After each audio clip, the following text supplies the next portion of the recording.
Soul Night Live, number 33. Today, our guest is Trevor Rabin. Hello. Hey, Trevor. This is Sean. How are you? Hi, Sean. How are you doing? Pretty good. Good morning. Good morning. Thanks for taking the time to chat with me today. Sure. Really excited to go over a few things with you. So thank you. All right. Well, I was curious, for starters, what you've been up to lately and how you've been spending your days in this rather unusual time. Well, it's quite unusual that a week before I had decided I'm going to be working full steam on a new album, a solo album, and a week before the virus, or should I say the lockdown started, I was phoned by Rennie Harlan, who's a great director who I've done a number of films with, The Exorcist, Deep Blue Sea, a number of films and others, and he said, I really want you to do this movie with me, and he was calling from China where he was, and I said, well, I'm actually concentrating on something else right now, and I really had decided I wasn't going to do any film work for a while. And then he called again and came and had a meeting with me a couple of days later when he was in town, and I really like the guy and I like working with him, so I thought, well, a couple of months isn't going to really affect things too much, so I just, he convinced me, and I went ahead and did this film with him, and almost to the day when the lockdown started is when I started film, so it was really an unusual experience because I literally sat in the studio alone. It was supposed to be an orchestral score, but we couldn't work with orchestra because of the pandemic, so I did it completely electronically, and it was a real strange experience, just basically sitting alone doing it at home, and my assistant and music editor would be at their place working, so I was literally alone from start to finish, and I finished that recently, and I'm back on my album. Excellent. Okay. Is there any way you can tell us the title of the film so we can keep an eye out for it? The Misfits. The Misfits. Yes. Okay. All right. Well, we'll keep an eye out. The solo album. Now, this is more of a follow-up to Can't Look Away. Am I right? It's a vocal album. Yeah, that's exactly correct. Okay. Actually, I would call that follow-up to the Yes Talk album, a kind of a variation, not a variation, a follow-on from Talk Stroke Can't Look Away. Okay. Well, the fans will love that. That's awesome. How far I along? hope so. Yeah. How far along have you gotten on it? I would say I'm beyond halfway there. I've been doing bits and pieces. Obviously, once ARW started, I stopped doing film for that area and have continued until this film came along. So, but prior to that, while I was working on film after film, and I barely had time to breathe for the last 12 years while I was doing film before ARW. At any given time, when I had some free time in between movies, or there was just time I had because I was somewhat ahead, I would write and record, and so I have been doing it for a long time, but never really with the focus of finishing it, or just if I got an idea, I go, oh God, I got to do this. And so I've never really stopped trying to do stuff, but obviously the music was severely curtailed because I was doing films, so I didn't have time. But now that I've been focusing on it, I would say I'm about 2/3 of the way there. Although every time I finish something, I come up with a new idea. So I suppose I could say that I have enough to be completed at this point, but I keep writing new stuff and stuff that I think would fit in better. So I hope that doesn't continue infinitely. And how would you describe it musically? Are there any sort of epic proggy moments in there, or is it more shorter songs, or maybe a mixture of both? Well, even the short songs are pretty long, but there is one or two tracks that have that kind of feel to it. But I'm really not doing the album with the view of, restricting myself to a specific genre, because I know, Rick Wakeman just did a wonderful album, Mars, and the Red Planet. Red Planet, exactly, and that's very specifically prog rock, and it's an instrumental album, whereas this is a vocal album. But I will be integrating that, it's whatever fits will come into the album. But there's definitely going to be some kind of epic things, but there's also going to be some, just regular songs that I'm really committed to, but even those have turned out to be quite long anyway. Were any of these things that you had earmarked for the ARW album that didn't come to fruition? No, there's been some songs that I started specifically for ARW, and actually John came in and did some vocals on them, and we were getting ready for that, but it just never turned out, because once we started, the idea was to do some touring and then get into recording, and because of our geographical problems, that became an issue. But more importantly, I think the fact that the touring just became constant, and had we not enjoyed it, we would have have said, look, we would have not just agreed to these shows that were coming up. The idea at first was to do maybe a dozen shows and have some fun with it and then look at recording something. But the dozen shows kind of went well, but turned into hundreds of shows. Sure. Well, just the wonder of having you guys back together, I could see them putting you on the road for a couple of years quite happily, but obviously you guys have other things to do. And frankly, we really enjoyed it. And, from the last day of the Union album, Rick and I kind of committed ourselves to, a bucket listing it. We have to work together again. Rick and I are actually still talking about doing an album together, just piano, guitar. That's a feeling that we've had from the end of Union. And, Rick and I have just remained such strong allies and have a deep friendship, both personally and musically. But yeah, well, I think you guys really complement each other greatly, and that's really obvious on stage as well. I'm curious, how many songs were in the works for the ARW album that got shelved? I know Rick had one that he wound up putting on his Mars album. Yes, the Bolero is on the album, which was a great idea, which I'm glad he put it on the album because it was a really great idea. I think he was right to put it on the album because it ultimately changed into something a little different, but I think it would have probably landed up somewhat still prog rocky. But beyond that, there was 2 or 3 pretty strong kind of epic ideas, which we muddled around with. But, the tour just took everything out of it. Oh, I can imagine. Okay. Do you think that those songs might ever get resurrected and a proper ARW album happen? It's funny, I chat with John a few weeks ago, and he says he would love to do more ARW, but it'd have to be a new album. Well, no, that's kind of a little different to the way I think. I don't think there'll be another ARW situation. I don't think the album even comes into it. So it's kind of dead in the water at this point? I think so.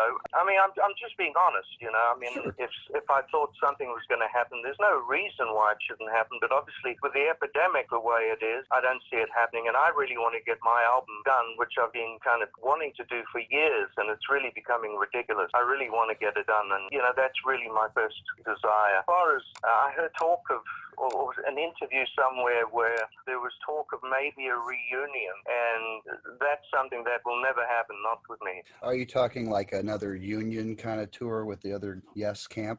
Or... Yeah, it's kind of ridiculous. I don't even think there should be a band with the name Yes without Chris Squire in it. It's like Zeppelin without John Bonham. It's not Zeppelin. And they had the self-respect to make sure that was the way it will remain. So that's why, they started calling it Yes, ARW, but both Rick and I's desire was to call it ARW. It's not Yes. Sure. Although it is, because the only music we play is Yes music. I mean, it is a Yes, Sure. At least to the fans, I think. I mean, I think that my ticket stub said ARW, but I count that concert among my Yes shows I've seen, No, absolutely, but I just think it's respect to Chris. That's just my opinion. Obviously, there's an existing band with Steve Howe and his friends, but it's not the way I look at it. Oh, I understand. And I think a lot of the fan base they have all these fantasies about putting Yes together in certain configurations. And it's just like, I just think, just let it be. Yes has given us more than most groups, decades worth of wonderful music and albums and shows. And well, that's the way I think. But, at the same time, I respect other people's views. And if they decide to do it, I don't know how it could possibly be done, because the only remaining legitimate Yes members were obviously Alan and Steve, and then from our band, the 3 of us. And without Chris, it's not the same, and it wouldn't be something that would include me. No, I understand. And I doubt they'd get Bill out of retirement for it either. Oh, no. Definitely not.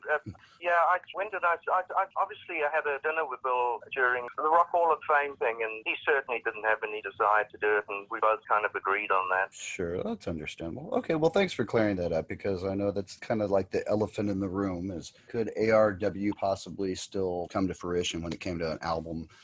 And that's fine. New music from you is great no matter how we get it. So I'm not picky personally. Cool. Okay, so I was curious about the soundtrack work, and it sounds like you squeezed one in there. Is it safe to say that you really can't do it in tandem? You kind of have to put one hat on or the other when it comes to recording your own music versus doing a soundtrack? Well, when you're doing a soundtrack, it's unless the film you're doing is an animation, which the music gets involved right from the start. So it could take 2 years before something's done, and there's time off, and then there's more drawings done, and then sent to the music, and then they redo it to the music, and there's all kinds of different concepts of how that's done. But that's the only other area or musical that allows for more time to be downtimes, should I say. But doing the movies that I've been doing, which are in what is it, 12 years or so, I did 50 films and I think 60 TV episodes and half a dozen themes for TV shows like TNT, NBA, and other things, baseball and whatever it was. There's just so much work that was done, and I loved it. So it wasn't like I was killing myself, but in retrospect, there was a lot of work done, but it really gives you no time. When you sign on to a film, you do it until it's finished. There's, and you're on call at all times for that film. So while there might have been times during it where there was, like it might be Christmas, and so people take a week off. Well, I would go back and start writing songs during that time, so it really leaves no time to do anything else. Sure. I'm definitely not deciding to stop. I love doing films, so I'll definitely do it in the future, but it's just, the schedule's now going to be dictated by me and, not my agents battering me over the head to do. I mean, that was ridiculous when I did, for example, when I did Enemy of the State, at the same time I was doing Jack Frost, and I was even appearing in a tiny way in Jack Frost. And I'm sure, I know that most of it landed on the floor because I'm a terrible actor. But doing two scores with two completely different styles of music is also kind of whiplash going from one to the other. But I love doing both movies. But there's literally, 17 hours every day, 7 days a week for months. And I just don't want to do that anymore. Well, I can understand. An idea popped in my head, or a question. Fans of your solo albums, is there any music in your soundtrack work that might appeal to them? Was there any, like, where you had to write a kind of straight up kind of pop or rock kind of tune to go in the soundtrack? There's, a lot of it is orchestral. When I say orchestral, the stuff that one of my proudest films are purely orchestral, and I think some of the best work I've done. I would say there's some score stuff that I'm, just as proud of that as I am of, any solo stuff or stuff that I've written. Oh, I can imagine. But unfortunately, people who are fans of rock music or prog music or, jazz or any of that are not people who listen to film scores traditionally.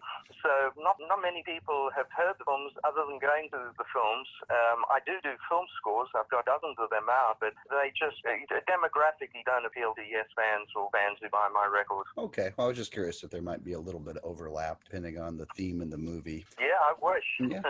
Okay. But it's not a bad thought, taking some of those themes and developing them into something that could appear on an album like the one I'm doing. Yeah. Well, I kind of love the cinematic quality of Jacaranda. It seemed like your soundtrack work really informed that album. Would you agree with that? Oh, I would definitely agree with that. I think as a musician, I think my development, if you look at it on a graph, the graph kind of went up quite substantially as far as, being around such incredible musicians and being able to write scores. And, with Yes, the only time I ever picked up a pencil and score paper was very, very, like on Big Generator, I wrote a little string octet at the beginning of Love Find a Way, and, a little bit on Shoot High, but mostly it's, no one in the band reads.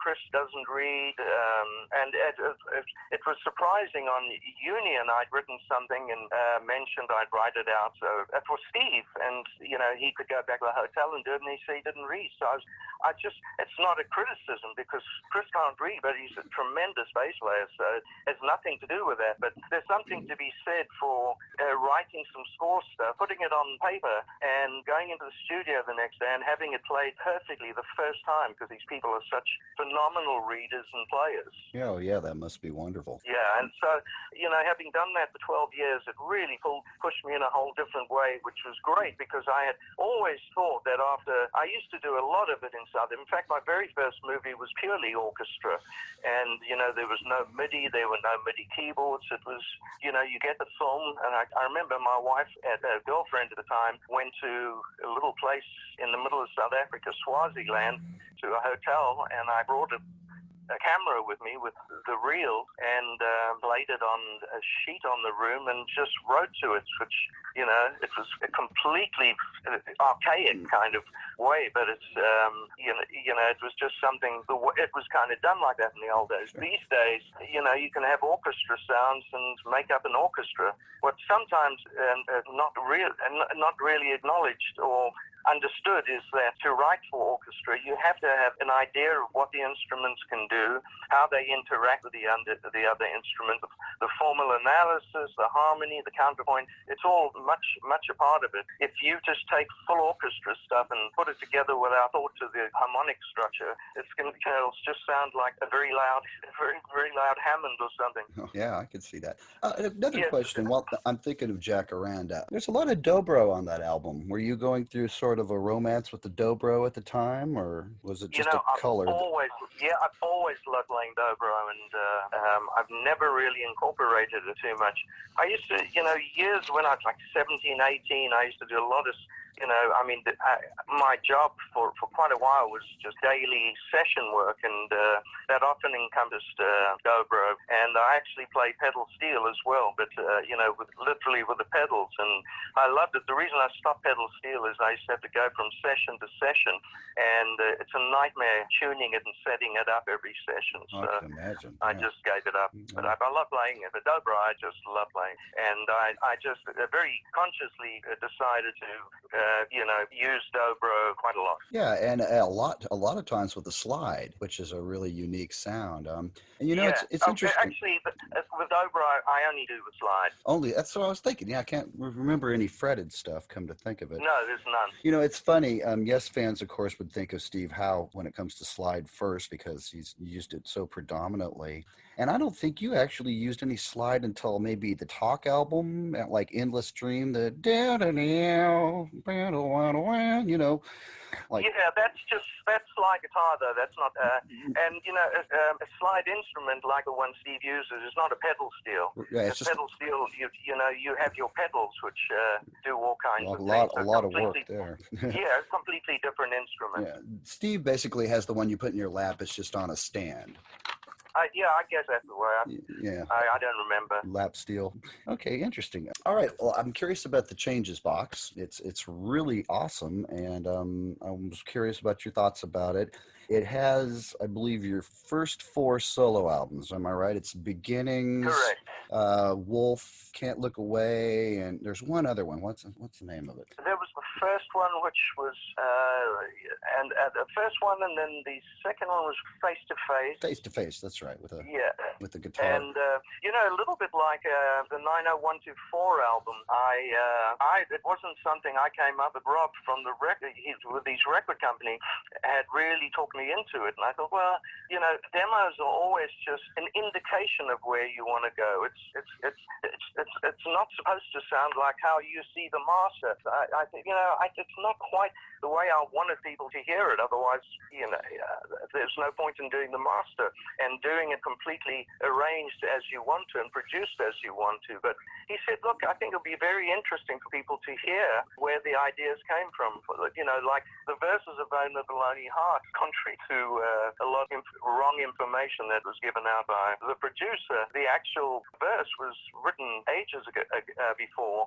On the 901 chords, just an acoustic guitar and me going la da da da da da da kind of thing. So I thought, what, maybe it will be a good idea, and we put some other little things on there that were obviously demos. And then when he approached me about box set, it was his idea once again, and I wasn't into it. I said, I don't know, retrospectives, and I'm not sure.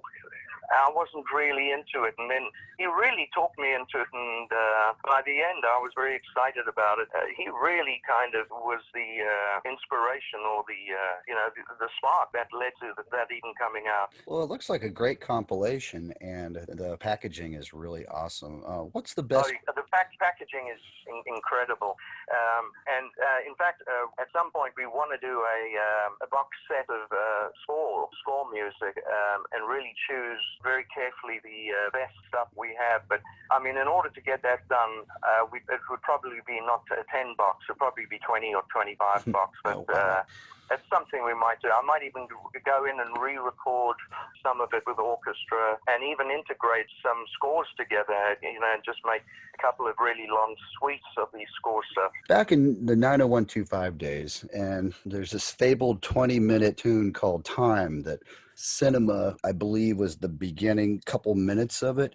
Can you tell us a bit about that? I feel like I've heard you discuss this, but it's been so long I don't remember what you said. And I guess what I'm curious about is, was the other 20 minutes as arranged as those 2 minutes that wound up on the record? And what was the rest of the song like musically? Well, if on 90124, there's a demo of it. I don't think it's called Time. I think I called it something else on there. Oh, God, I can't remember the name of it right now, but it's a very long piece. Starts with the cinema part. With something like, well, actually, the beginning of it is cinema, but on the song which I did on the demo I put on 90124, it starts actually with the beginning of the live version of Bone of Bloody Heart. So that whole 20 minutes is on 90124. Except for the beginning, which is cinema. Okay. And cinema was just the very top of the song, the first couple minutes, and then after that? Yeah, that's how it started. Okay. And how would you describe the rest of the tune musically? Does it go through some changes? No pun intended. Yeah, no, it goes through many changes. A lot of, I think, tempo changes, time signatures. Sorry, yeah, losing myself there. A number of time signature things, and it was pretty interesting. And obviously, eventually the rehearsal tapes somewhere, which I wish I could get. I just haven't found them, but there are tapes of me, Tony, Chris, and Alan playing it, and I haven't heard it for so long. But it's basically based on the 90124 version, which starts with the beginning of Bone of a Lonely Heart. Okay, well, we'll keep an eye out for that. Was there ever any thought of putting a longer version of it on 90125, or did it just feel like epics were kind of passe in the early 80s and best to be? Well, no, in fact, there was really no intention to only do short songs. It's just what turned out. At rehearsal, there was, a number of really long songs, and we just didn't. A lot of those just didn't stand up against some of the songs we thought worked, which were a bit shorter.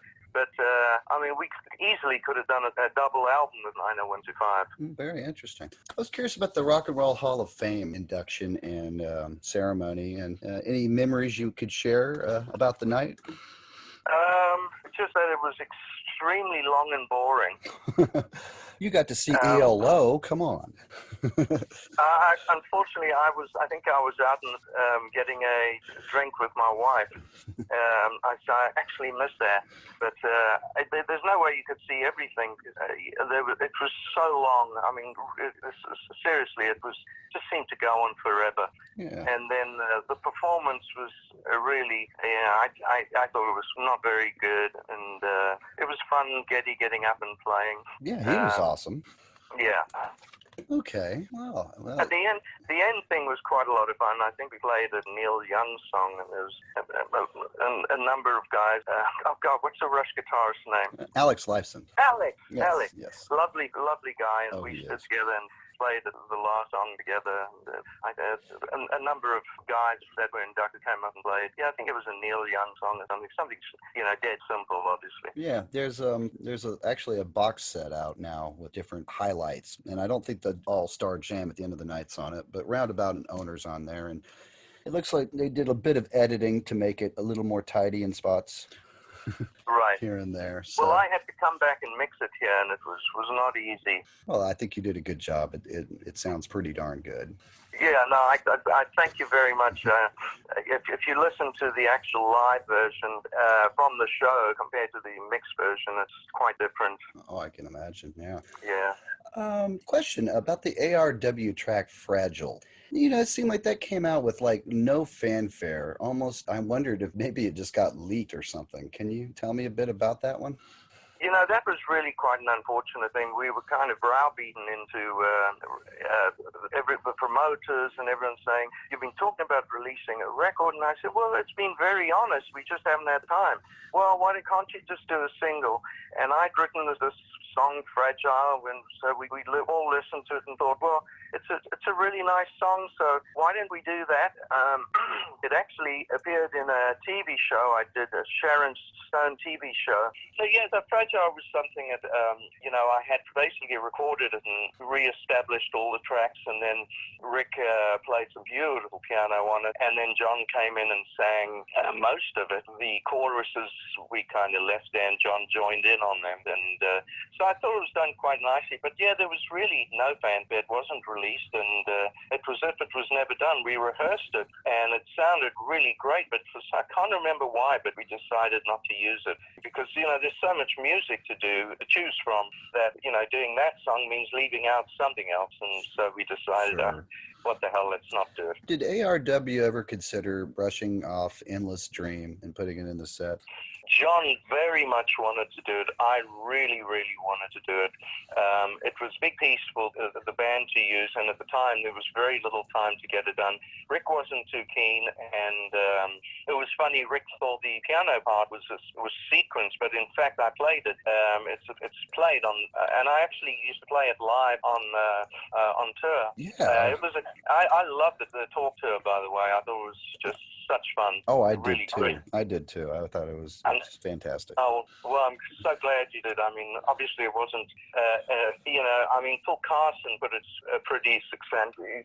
His view was it came out at the wrong time, and the tour happened at the wrong time. If this had been at a different time, the album would have been differently received, and rightly or wrongly, and whatever the reason that the album didn't happen, it's one that I'm proud of and also love the tour. Here's a question I was wondering. On the Union tour, playing all those old Yes classics from the 70s with a lot of the guys that wrote them, did it change the way the 90125 band approached those on the Talk tour at all? We always, the one great thing when we first finished 90125, I was against calling the band Yes. I think you probably know that, but once it was decided, I'm a team player, so okay. And Chris generously came to me and said, "Look, I understand you've written this album. We were supposed to be cinema, it wasn't supposed to be Yes, and now you're inheriting having to play all the previous stuff. I don't want you to feel uncomfortable, and you choose the songs you want to do. Listen to the catalog," because I hadn't heard it all, obviously. Well, I shouldn't say obviously, but I hadn't heard all of it at all. In fact, I hadn't heard really quite a lot of it, and so I listened to it outside of ones that Chris said don't listen to. He said don't listen to Tomato, don't listen to Drama, and some others, he said. But then he said have a listen to these and see if there's anything that you like. And that's how it was kind of, and he said obviously you play it any way you want. And I said, well, the only way I can honestly do it is to approach the stuff in a way that I would have played on it if I was in the band or a session musician playing it. And, I will just very naturally be changing stuff. And they were very open to that. So one of the things I think that was good that happened is the old stuff kind of worked with the 90125 stuff. It didn't sound too alien playing the stuff together. No, and I think you gave it sort of a fresh kind of angle for a new decade. That kind of. Well, thank you. I just certainly didn't contrive to change it. I just, naturally came in and did it the way I would do it. And obviously it's going to sound different, the guitar being completely different. But, I still respected and, certain parts that needed to be. For example, on Heart of the Sunrise, there were parts that the guitar doesn't play, which was just Rick. And I did that, and which changed the whole vibe of the thing, which Rick really enjoyed, and that just became the kind of nature of how we approach things. Yeah.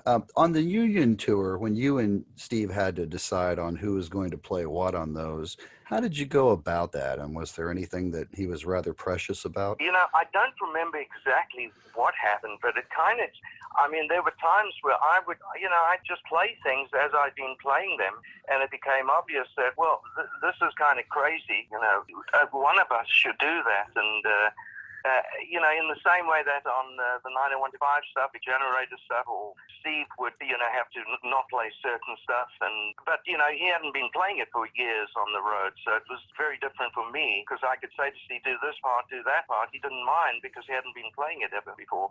But for me, I've been playing this stuff as a lead guitarist, so there was some points where there wasn't much agreement on stuff. A lot of it just became, we both play it and played in our own ways, and now and then it would clash, and then now and then it would be quite interesting and worthy of being the two guitarists playing. Yeah, well, I think in the end it all blended together really nicely, honestly. Yeah, there was some really nice. The good thing is I'd never played Awaken with the band. It's funny because it was one of the tracks I wanted to do right in the beginning, but I don't think Chris was really that keen on getting his three-neck bass out. Sure, yeah.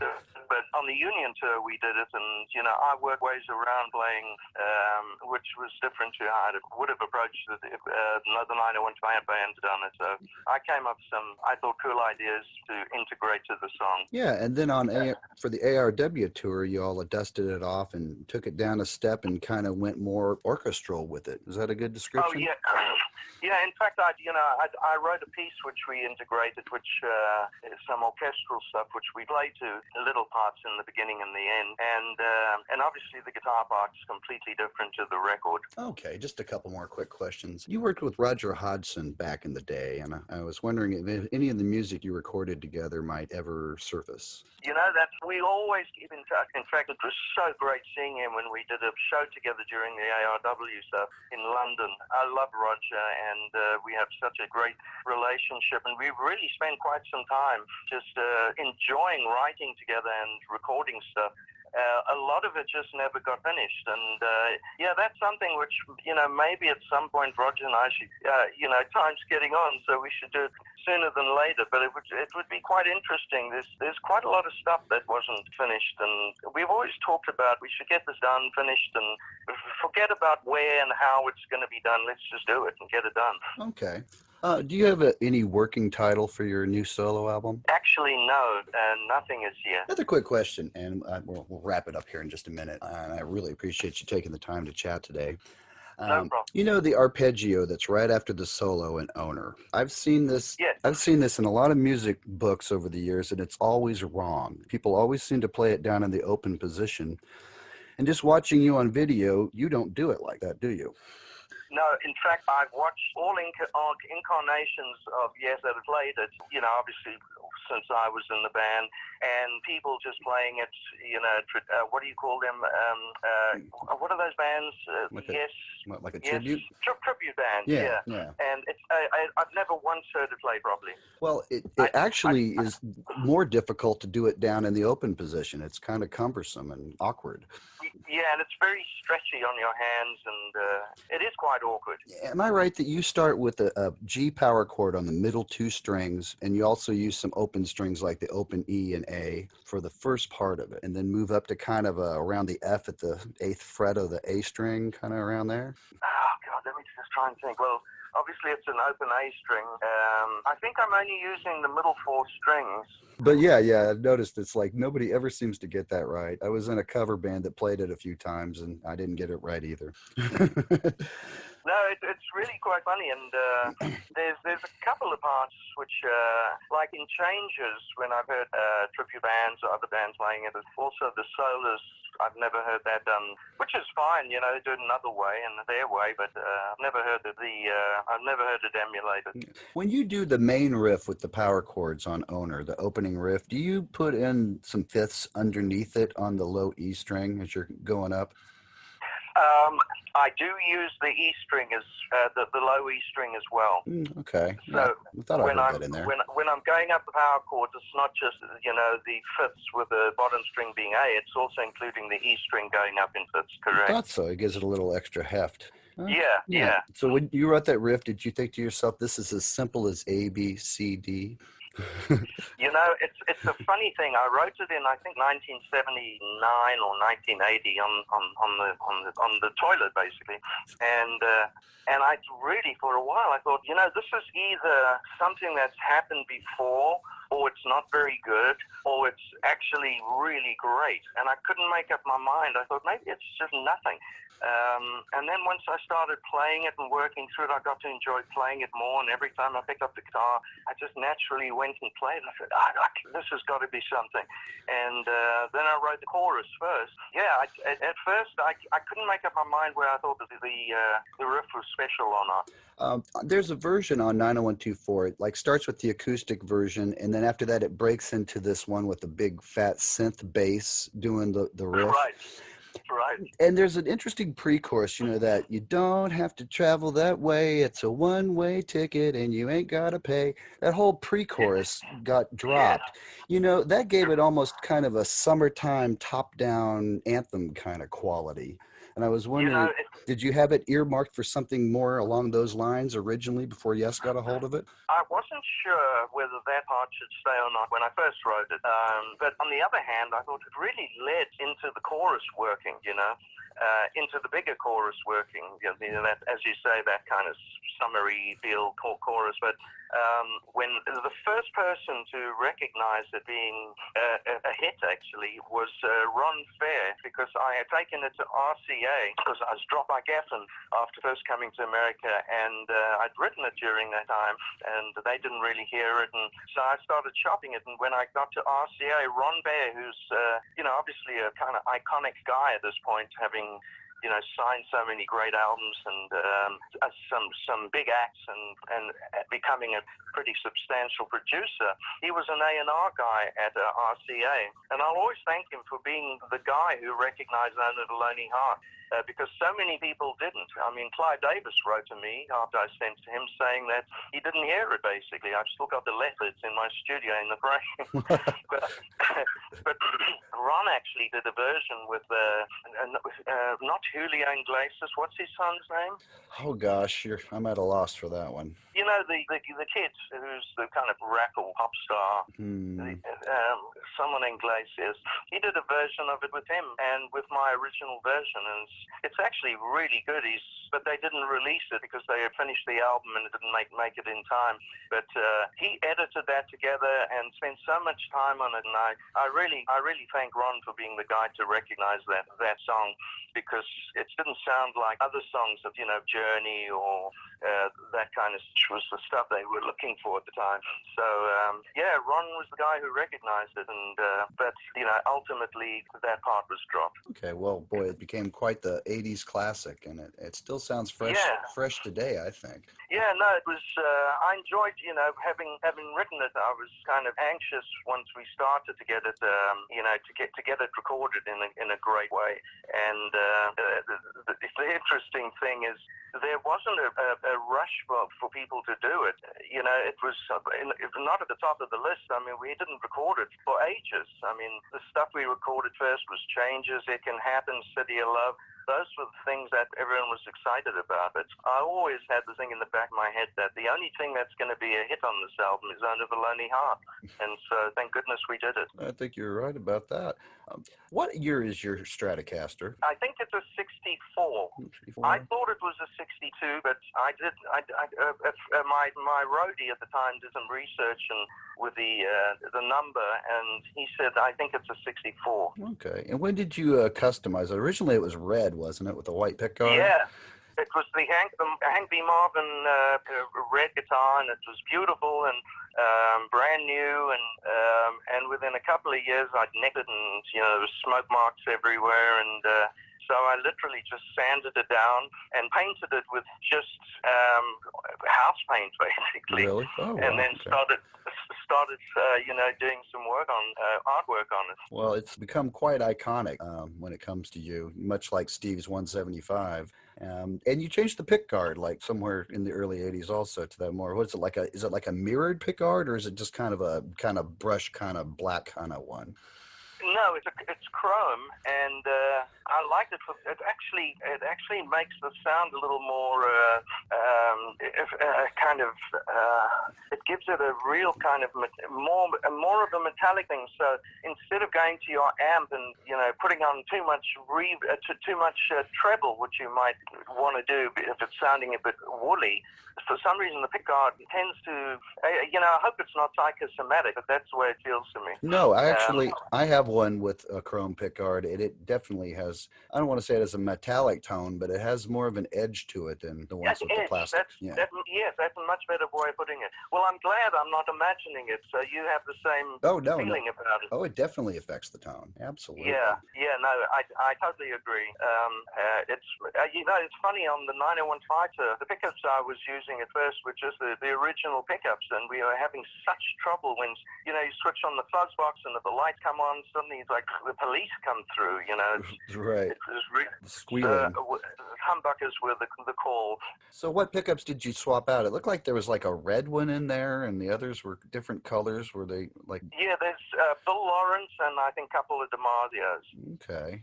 And were those in there when you recorded the album, or did you add them later? No, in fact, 9125 was recorded with the regular Fender pickups. Okay, very interesting. And what kind of amps were you using back then?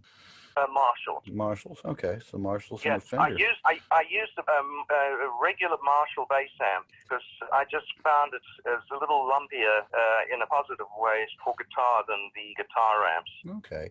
And was that like your main guitar anyway, or was there a time when you were like, okay, I'm in Yes, what guitar should I use that would work best for this situation? No, it was always my main guitar. Although I've always used different guitars on my solo albums. The very first one, a lot of it is on a Les Paul, and there's a lot on 9015, which is I use a Barney Kessel, Gibson Barney Kessel, which I really like. And on Jacaranda, I use a 400 special. The big Gibson. Is that the one with the double cutaway? It's kind of like a 175 with double cutaway. Yeah, it's a much bigger guitar, though. Oh, okay. Yeah, I've seen those. I actually have a friend that has beautiful. One. Yeah. It's to me, it's the greatest kind of jazz guitar. That's what do you call them? Not solid body. A hollow body, semi-hollow. Yeah. To me, that's the best one. I mean, I've got a load of. I also use a Rainbow, which is basically similar to the Gibson. Oh God, what's it called? The hollow body, but it's very thin. It's not a thick guitar. Gibson. Oh my God, I used to use it a lot on sessions. Just name some of the Howard Roberts? No, it's a number. Oh yeah, I can see it in my head, but I don't know the number. Yeah, okay. Well, it's a much thinner guitar. And when I was endorsing the Weston, I had my signature model on Alvarez, which is another guitar, which is really outside of my Fender, one of the guitars I use most. I use it on the tour a lot as well. They made a thing called a Rainbow, which was a 135 or 135, like Gibson 135. Oh, 335. 335. Yeah, the typical Larry Carlton semi-hollow jazz. Of course, the 335. Yeah. So I've got a 335, but this Rainbow, which was done, it's a Japanese guitar, and it was just so fantastic. I go to that before any of the 335s I got. Okay. And on Jacaranda, did you use quite a variety? I know in the video that you did, you really showed off your collection. I was curious of how much of that wound up on the record.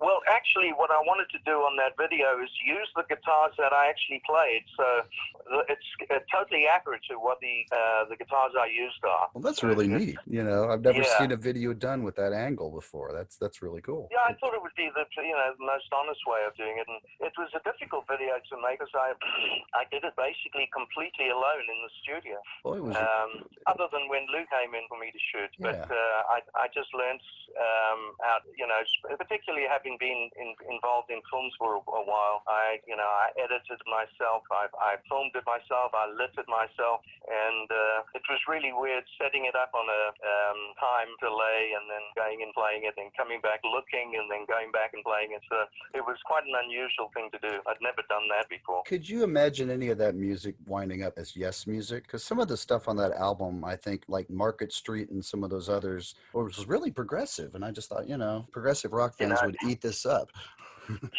You've got a keen ear, because John heard the album, and I hadn't spoken to him for ages, and he called me. I had not heard from him for ages, because he called me some time ago saying how much he enjoyed the score stuff, and he actually really, he came to a number of my scoring sessions just to sit in and watch the orchestra and us recording. And then when Jack Aranda came out, he called me and he said, we should just take that album, and I'll put lyrics to it, and I'll just record on that. It can be the best Yes album ever. So exactly what you say is what John thought. Okay, well then I guess he was along the same lines. He did some of that when he was with John Luke Ponty. He added lyrics to some of John Luke's classics from the 70s. So I'm sure, maybe he was in that mode.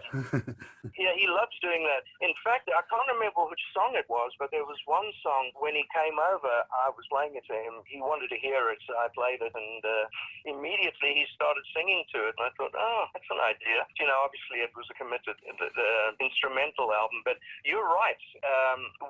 That could easily be taken and adapted to be a pretty interesting Yes album, or prog album, whatever you want to call it. Yeah, well, prog is many things to many people, and I actually hate the term because it suggests something very, very narrow, and it shouldn't be, and I don't think it is. No, it's become kind of a commercial term, I think, for a lot of people.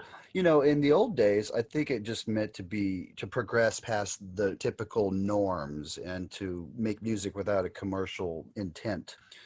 Well, exactly, and I wish it could really have that connotation now, but it doesn't. As you say, it's kind of slotted into a specific area, which shouldn't be. Oh, you're not the only one that feels that way. I know Robert Fripp bristles whenever he hears the word. He feels like it's a prison that King Crimson's been trying to break out of. Absolutely, yes. And I think Bill Bruford, I interviewed him a while back, and he said something to the effect of, words like fusion and prog become a dirty word once the originators of the genre have moved on. Absolutely. I never thought of that. Fusion is another term which is diabolic in a way. Or ambient, or a lot of those. They're all kind of like little prisons in a way. Yeah, it's unfortunate. I mean, if you take country music, that kind of there's a reason for it. There's nothing ambiguous, or you know exactly what it means, but slotting in just to try and identify something certainly doesn't work for prog or fusion or jazz rock. What does it mean? That's a silly term. Oh, I don't know. For me, it just means, have an open mind, because anything could be there, and I wish that the term actually meant that to, the public at large, because the way you looking at it is actually the way it should be looked at, not as some old form, Oh, yeah, definitely not. I mean, there's bands making it right now, new stuff that I think would fall into that category. Right. It's like it never really ends. And even the classic stuff, there's like every generation, there's a reason people keep talking about these albums from the 70s that were made by the original bands, is because for one thing, they're just awesome music and they're classics. And it's like every generation that comes up falls in love with those records. And you're so right. And I think one of the things and maybe it's just because I'm not as familiar. My son's a producer, and he's so familiar with all that's going on today.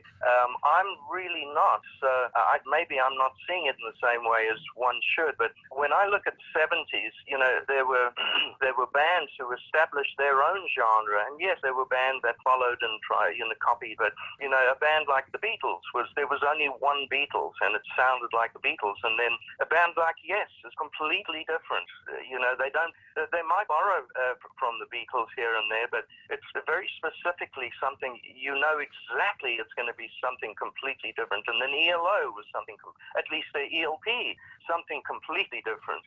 So the genres were there was so much more important, different music. There could be almost in totally different categories, but categories unto themselves. Oh, absolutely. I mean, none of them sounded alike. And I think that's another thing where it's just like, why lump us all together under this four-letter word when we're all so unique and original? But, I guess the thing that all those bands had in common, again, was just, ignoring commercial norms and pushing past all that. So in that way, they all kind of fall under the same umbrella. But it certainly doesn't mean they all sounded alike by any means. Exactly. And the other thing which I also never liked about prog was the disdain for not trying to do, the disdain for commercial music, because the Beatles were commercial, and I love the Beatles. So there's a lot of, and I love pop music, but obviously I much prefer classical music and doing stuff that we would identify as prog. But pop music is also valid. Oh, absolutely. And I think a lot of progressive fans love sophisticated pop music. Groups like XTC, Steely Dan, Todd Rundgren, stuff in that ballpark is every bit as satisfying as a straight up progressive rock album. At least to me, I love them both in equal measure. Right. Well, I guess the same thing goes for classical music in a way. It's all called classical music, but if you listen to, Mozart, who was incredibly prolific, and you can certainly hear Mozart's, because a lot of them sound the same. If you're not really that familiar with the stuff, it can appear to sound the same. You call Mozart classical music, and then to listen to Schoenberg's Verklärte Nacht, for example, it's like two completely different genres. Oh, absolutely. But they're all under classical music. I guess it affects everybody. One last question. Any ARW shows that come to mind as favorites? Any that just had really, just stick out in your mind as being really majestic, or maybe an awesome setting that you played in? There was a show, I can't remember where it was. It was a smallish place in Japan that was very memorable. There were a couple that were unmemorable. They turned out great, but the acoustics were tough. But I think Chicago was a particularly exciting show. But there were really a number of them.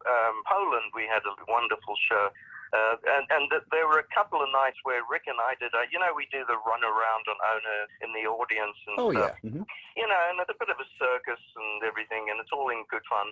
But there were a couple of nights where Rick and I just really, it's almost like the audience went away and we were just jamming together, and it just lifted to a point. And I remember my guitar tech, who was kind of, he followed me around. He tapped on me to say, "You got to get back on stage," because Rick and I were just jamming, and it went on forever.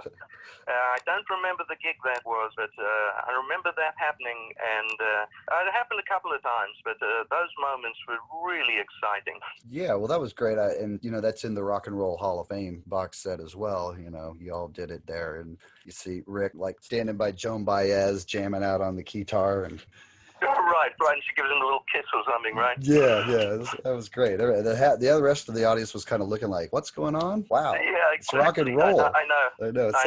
It's such a buttoned up. But a lot of the time when that happened, quite honestly, there were times when Rick and I were doing it, but we were kind of phoning it in, because it wasn't really, while we were really enjoying ourselves, it just, for some reason, musically, we weren't hearing as well of the studio, even though I wear in-ears and Rick doesn't.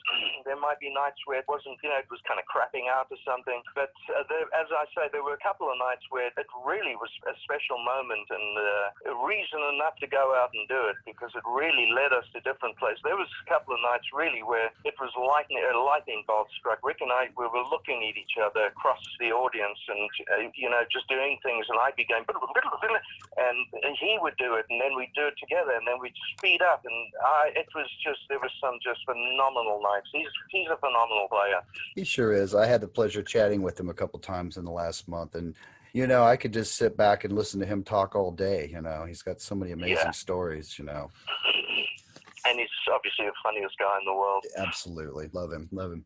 Well, Trevor, I guess we better wrap it up. I appreciate you going along with me today. No problem. I've been a fan of your music. My first Yes show was 1984 in a place called Bonner Springs, Kansas, outside of Kansas Oh, City. my goodness. Yeah, that was That's amazing. my first show. I remember, and I have to admit, at the time, I was kind of a dyed-in-the-wool '70s Yes fan. But boy, Right. that show changed my mind. You won me over for life that night, definitely. Oh, well, thank you. Yeah, and I Yeah, love it was.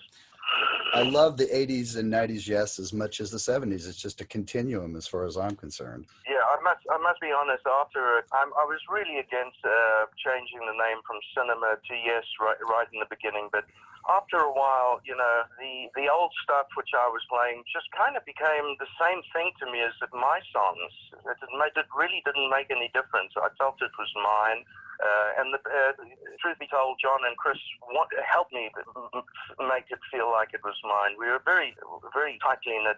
In spite of some of the stuff, like on Big Generator, there was a lot of stuff going on, most of which was resolved once Trevor Horn was off the project. And but there were some tedious moments, for John on that, and I think we made up for it on Talk as far as John and I working together. Oh yeah, that seems like the album where you guys really became a team, and Yeah. you're the stronger presence on that album. I think it's very, very John centric.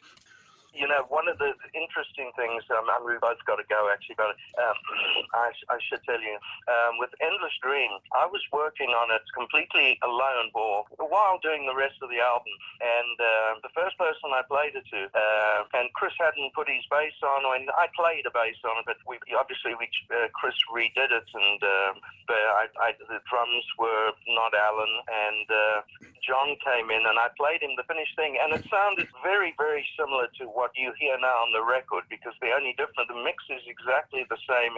It's just Chris is integrated, some of Alan's integrated, and Tony Kay played a bit of Hammond on it. But outside of that, I had kind of finished the whole thing outside of vocals.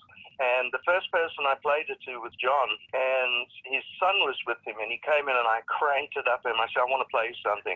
And when I came to the end, he had tears in his eyes, and I said, is this part of the album? And he said, give me a copy right now. Let's do the vocal. He wanted to do the vocal right there and then. I said, John, we got to think about it. I got to tell you what my thoughts are with the vocal. Lyrically, and it's otherwise. But that was such a great moment. I'll never forget that. And it was really a great moment. Yeah, I'm actually going to be doing part of Endless Dream on my new album. Oh, really? How so?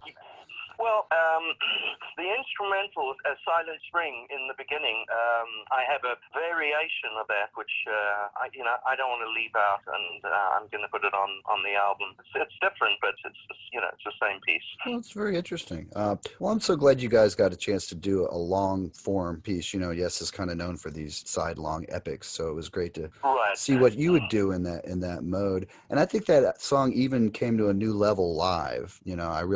You played a lot more guitar at the end than on the studio album. I think it's a better song live. I would agree. And there's no official live versions out there, but there's some on YouTube. Anyway, that showdown in Chile that they filmed. Yes, probably I've got that one. The solo's highly extended as well. Yeah.